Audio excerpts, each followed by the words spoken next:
Pardi national highway પર કપાસ ભરેલી ટ્રક પલટી મારી, ચાલક ફરાર, અમદાવાદ તરફ ટ્રાફિક જામ સર્જાયો। નેશનલ હાઈવે નંબર 48 પર મુંબઈથી અમદાવાદ જતા માર્ગ પર આજે એક મોટો અકસ્માત સર્જાયો હતો। રાજસ્થાન પાર્સિંગની ટ્રક નંબર AJ27G9132 ના ચાલકે સ્ટીરિંગ પરથી કાબુ ગુમાવતા વાહન પલટી ગયું હતું। અકસ્માત બાદ ટ્રક ચાલક ઘટના સ્થળેથી ફરાર થઈ ગયો હતો। ટ્રકમાં ભરેલો કપાસનો જથ્થો રોડ પર વેરવિખેર થઈ ગયો હતો।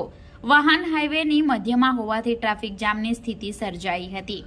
ઘટનાની જાણ થતાં પારડી પોલીસ અને હાઈવે પેટ્રોલિંગની ટીમ તાત્કાલિક ઘટના સ્થળે પહોંચી હતી। પોલીસે 2 જેસીબી અને 2 હાઈવા મંગાવ્યા હતા। અકસ્માતગ્રસ્ત વાહન અને કપાસનો જથ્થો રોડની સાઈડ પર ખસેડવાની કામગીરી હાથ ધરવામાં આવી હતી। કલાકો સુધી ચાલેલી આ કામગીરીના કારણે અમદાવાદ તરફ જતા વાહનોને ટ્રાફિક જામનો સામનો કરવો પડ્યો હતો। પોલીસે વાહનોને સર્વિસ રોડ તરફ ડાયવર્ટ કરી ટ્રાફિક જામ હળવો કરવાનો પ્રયાસ કર્યો હતો।